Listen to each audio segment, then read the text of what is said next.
अच्छा, second line of defence के बाद अब हमने बात करनी है थर्ड लाइन ऑफ डिफेंस की, और आपने ध्यान में रखना है कि third line of defence second line of defence के साथ ही स्टिमुलेट हो जाती है।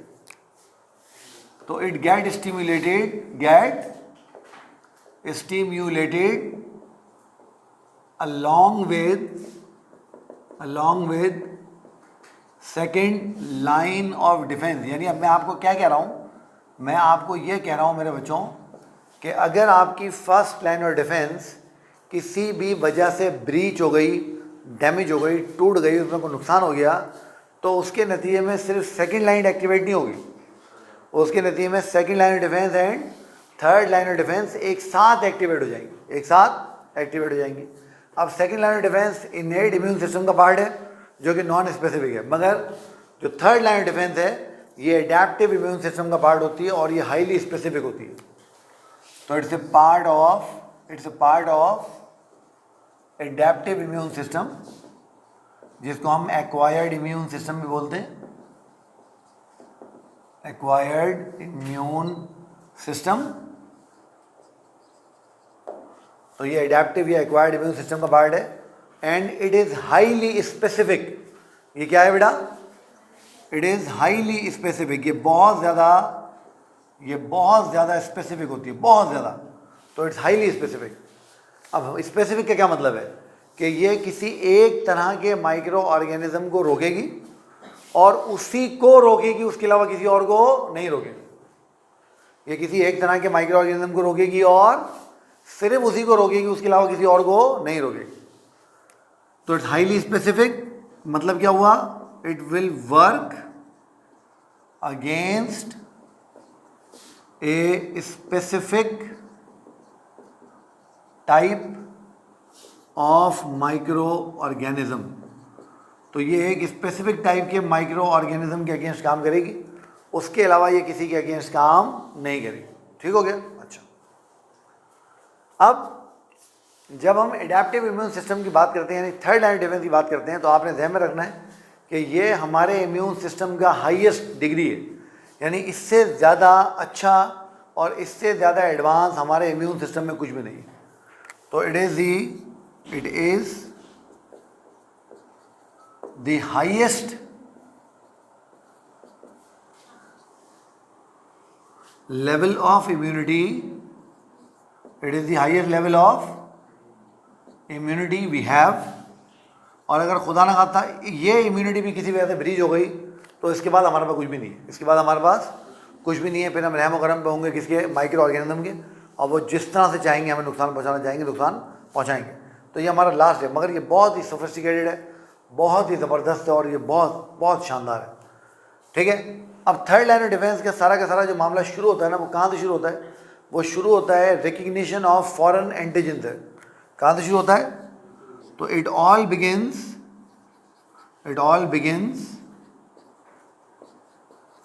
बाय recognition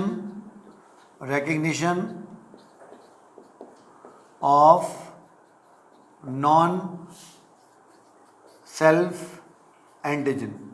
तो सारी की सारी जो कहानी शुरू होगी वो कहाँ से शुरू होगी? वो नॉन सेल्फ एंटीजन से कहानी शुरू होगी। तो अब हम ये समझेंगे कि हमारे सेल्फ एंटीजन्स को और नॉन सेल्फ एंटीजन्स को किस तरीके से आइडेंटिफाई करते हैं, किस तरीके से पहचानते हैं। ठीक है, तो अब हम ज़रा उसकी बात करते हैं। पहले थोड़ा सा हम समझते हैं एंटीजन क्या होती है। पहले हम थोड़ा सा क्या समझते हैं कि ये एंटीजन क्या होती है। देखो लफ्ज़ है ना एंटीजन, ये बेसिकली दो वर्ड्स के कॉम्बिनेशन। इसमें से जो वर्ड है ना एंटी इज फॉर एंटीबॉडी, और जो वर्ड है जिन, अभी हमने बात की, जिन का मतलब क्या होता है? प्रोड्यूसर। जैसे मैंने अभी तुम्हें कहा था पायरोजन, फीवर प्रोड्यूस करने वाले हैं भाई। तो अब मुझे तुम बताओ कि एंटीजन क्या होगी? कोई भी ऐसा केमिकल मॉलिक्यूल, ख़ास तौर पे प्रोटीन मॉलिक्यूल, जो हमारी बॉडी में एंटीबॉडी की प्रोडक्शन शुरू करवा दें। एंटीजन क्या होती है? कोई भी केमिकल मॉलिक्यूल, ख़ास तौर पे प्रोटीन मॉलिक्यूल्स, जो हमारी बॉडी में एंटीबॉडीज़ की प्रोडक्शन को शुरू करवा दें, उसको हम क्या नाम देंगे? एंटीजन का। क्या नाम देंगे? एंटीजन का। तो एंटीजन क्या होते हैं? They are chemical molecules, they are chemical molecules, they are chemical molecules, especially खास तौर पे कौन से chemical molecule, especially protein molecules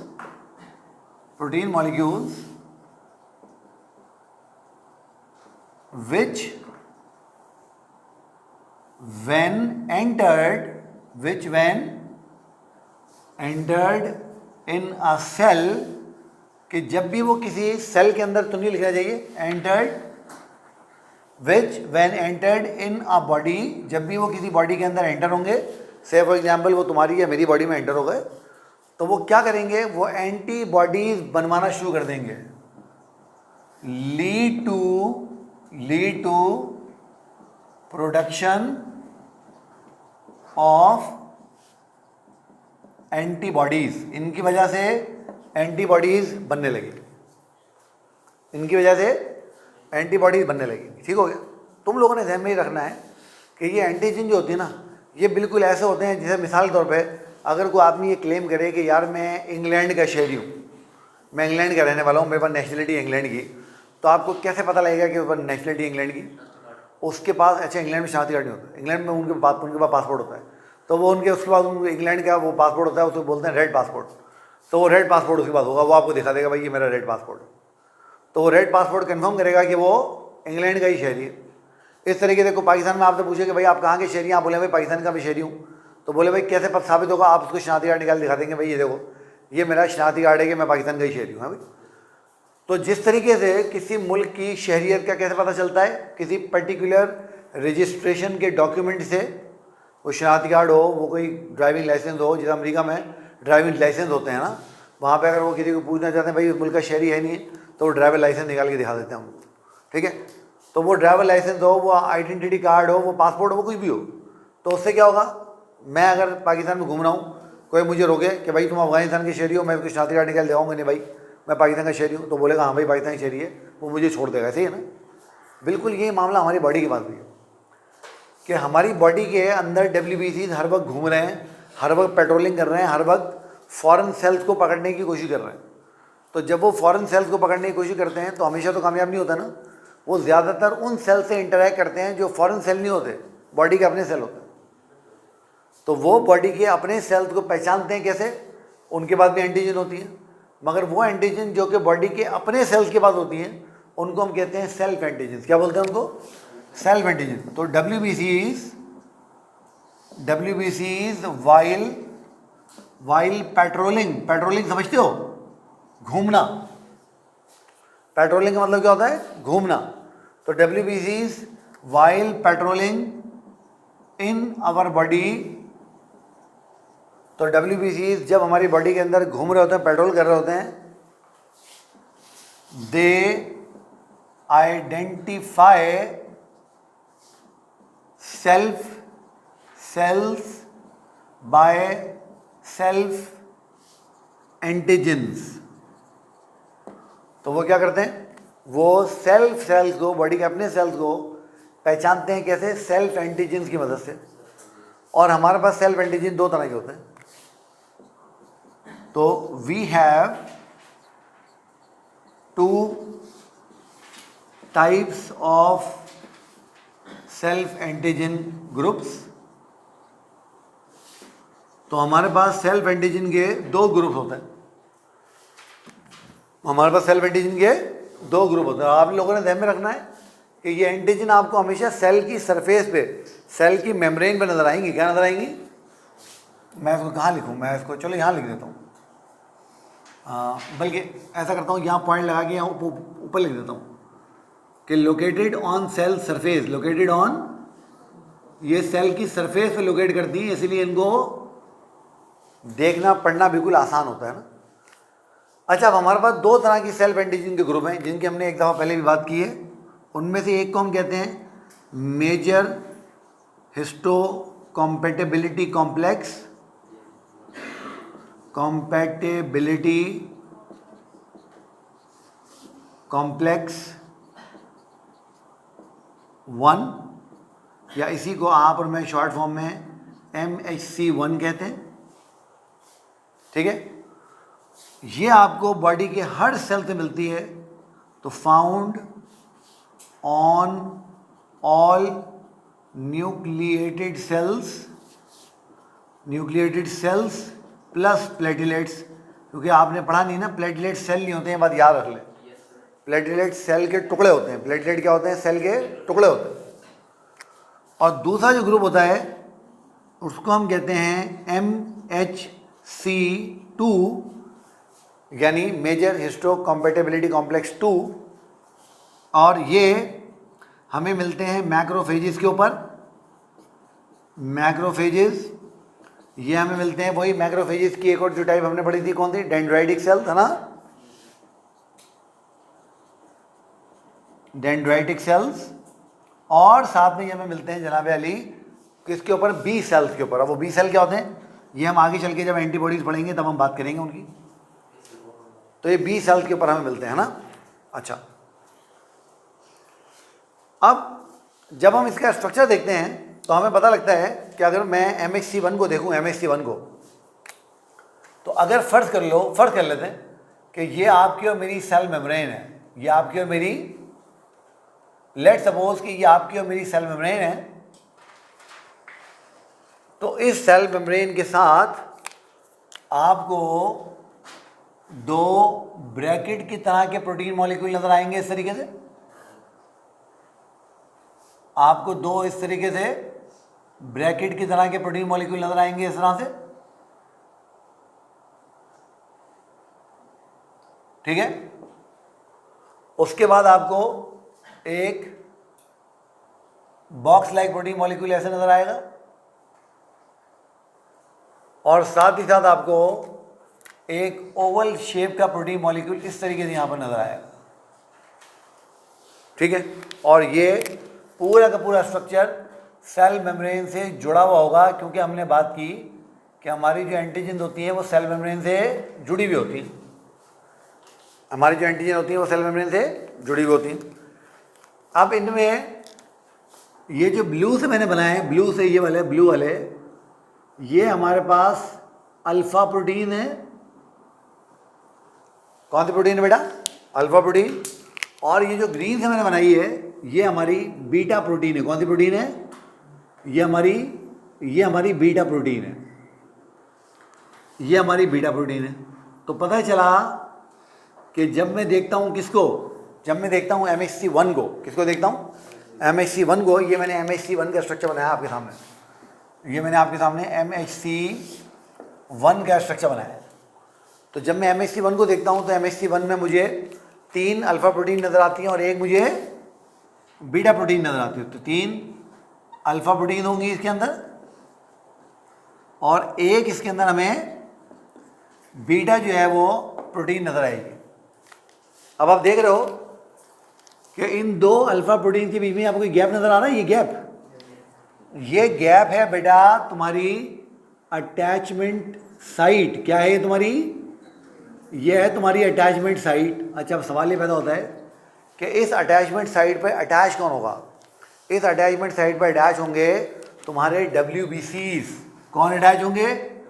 ये तुम्हारे WBCs इसके ऊपर आके अटैच हो जाएंगे। अब फर्ज करो कोई WBC इस MHC1 के ऊपर आके अटैच हुआ, और ये MHC1 नॉर्मल हुआ। ये MHC1 क्या हुआ? नॉर्मल हुआ। तो उस WBC को पता लग जाएगा कि ये बॉडी का अपना सेल है, या तो कोई न्यूक्लियस वाला सेल है या प्लेटलेट है। वो इसको छोड़ के आगे चला जाएगा, एक्टिवेट नहीं होगा। सही है। अच्छा, एक और तरह की जो हमें प्रोटीन मिलती है हमारे सेल के ऊपर, ये हमारी सेल मेम्ब्रेन है। ये सेल मेम्ब्रेन से अटैच हुआ है, ये सेल मेम्ब्रेन से अटैच हुआ है, ठीक है। एक और तरह की प्रोटीन जो हमें मिलती है, जो हमने बात की कि हमें मैक्रोफेजेस में मिलेगी और बाकी जो हमारे बी सेल्स हैं और डेंड्राइटिक सेल है वहाँ मिलेगी। ये अगेन ये हमारी सेल मेम्ब्रेन है, ये हमारी सेल मेम्ब्रेन है, ठीक है। ओके, यहाँ पर जो हमें मिलेगी बेटा वो हमें क्या मिलेगी? उसमें हमें दो हमारे वही ब्रैकेट की तरह के अल्फा प्रोटीन नजर आएंगे, वही दो हमें हमारे ब्रैकेट की तरह के अल्फा प्रोटीन नजर आएंगे, मगर इनके साथ नीचे जो प्रोटीन होंगे ना वो अल्फा प्रोटीन नहीं होंगे, वो हमारे पास 2 बीटा प्रोटीन होंगे इस तरह से, वो हमारे पास 2 बीटा प्रोटीन होंगे। तो फर्क समझ में आ गया ना, MHC1 में 3 अल्फा प्रोटीन थे और 1 बीटा प्रोटीन था। यहाँ पे कितने अल्फा प्रोटीन है? 2, और बीटा प्रोटीन कितने हैं? 2। और ये भी आपकी सेल मेम्ब्रेन के साथ अटैच हुआ हुआ है, ये भी आपकी सेल मेम्ब्रेन के साथ ये पूरा का पूरा ग्रुप अटैच हुआ हुआ है। अब आप लोगों ने इस बात को समझना है और आप लोगों ने इस बात को याद रखना है कि अब आप लोगों ने इस बात को ध्यान में रखना है, याद रखना है कि अब ये भी अगर नॉर्मल होगा, ये भी अगर नॉर्मल होगा, ये भी अगर नॉर्मल होगा, अब देखो ना यहाँ पर भी क्या मौजूद है, यहाँ पर भी देखो ये क्या मौजूद है, ये आपकी अटैचमेंट साइड मौजूद है, ये आपकी अटैचमेंट साइड मौजूद है। ठीक है बेटा। अच्छा अब देखो होता क्या है, अब होता ये है कि जब आपका कोई भी WBC यहाँ के अटैच होगा और वो ये आपका MHC2 है, ये आपका मेजर हिस्टोकॉम्पैटिबिलिटी कॉम्प्लेक्स नंबर 2 है, अगर ये भी नॉर्मल होगा तो WBC समझ जाएंगे कि ये अपना ही सेल है और वो इन दोनों सेल्स को छोड़ के आगे निकल जाएंगे, वो इन दोनों सेल्स को छोड़ के आगे निकल जाएंगे। अब सवाल पैदा होता है कि अगर कोई ऐसा सेल इनको मिल जाए जिसके अंदर कोई गड़बड़ हो, जिसके अंदर कोई गड़बड़ हो, यानी उसके अंदर MHC ना हो या MHC में कोई गड़बड़ हुई भी हो या MHC के साथ कुछ और लगा हुआ हो। मिसाल के तौर पर अब मैं तुम्हें समझाता हूँ। से फॉर एग्जाम्पल हम MHC2 की बात कर रहे हैं, किसकी बात कर रहे हैं?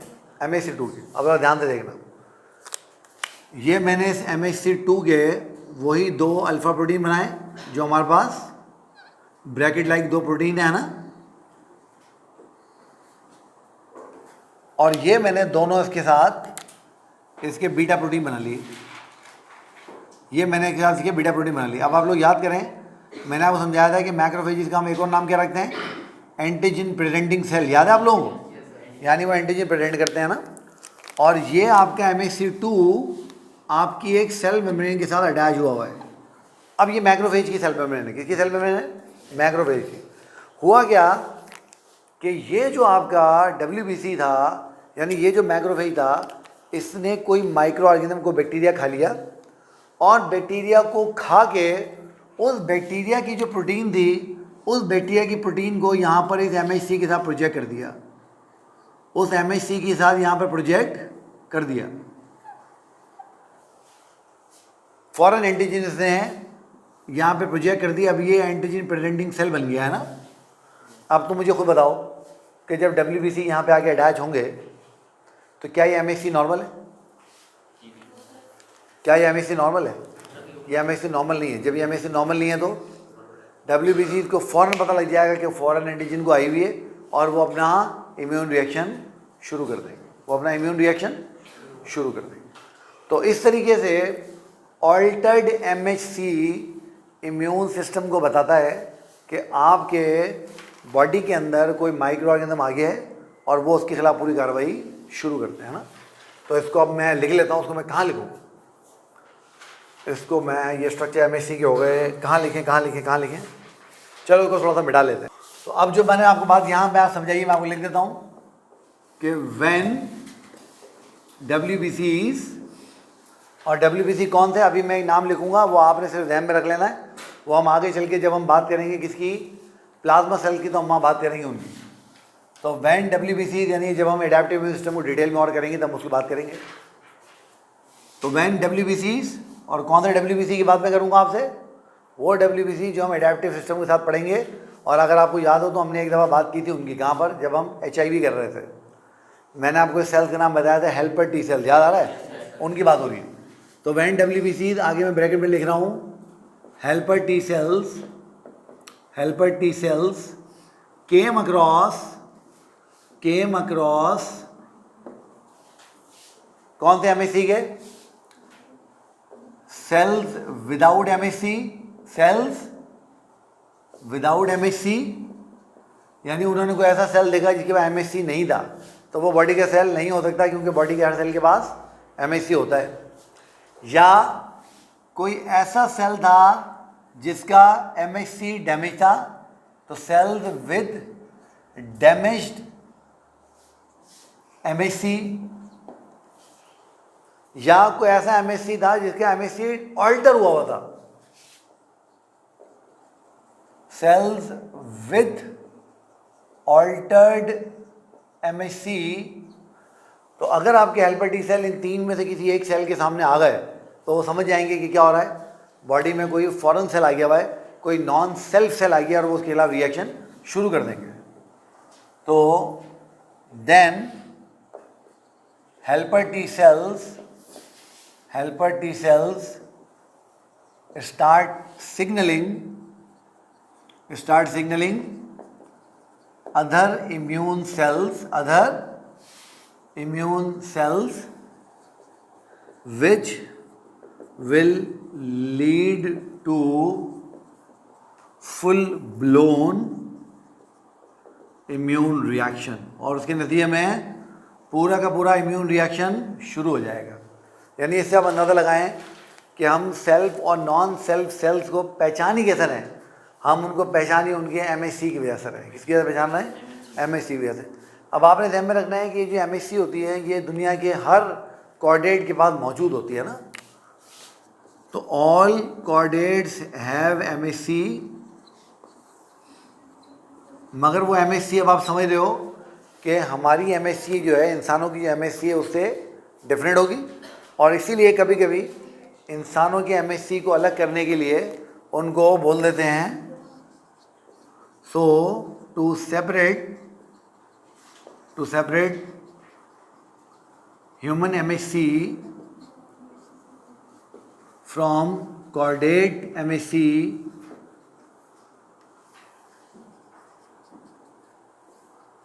कॉल्ड, उसको हम कहते हैं ह्यूमन ल्यूकोसाइट एंटीजन, यानी HLA। अब देखो अगेन, ह्यूमन मतलब इंसान, ल्यूकोसाइट मतलब वाइट ब्लड सेल, एंटीजन मतलब एंटीजन, यानी वो एंटीजन जो हमारे वाइट ब्लड सेल के ऊपर मौजूद होती है। ठीक है बेटा, बात में आ गई है। तो इस तरीके से ये थर्ड लाइन ऑफ डिफेंस पूरा का पूरा अपना काम करती है बाया एमएससी।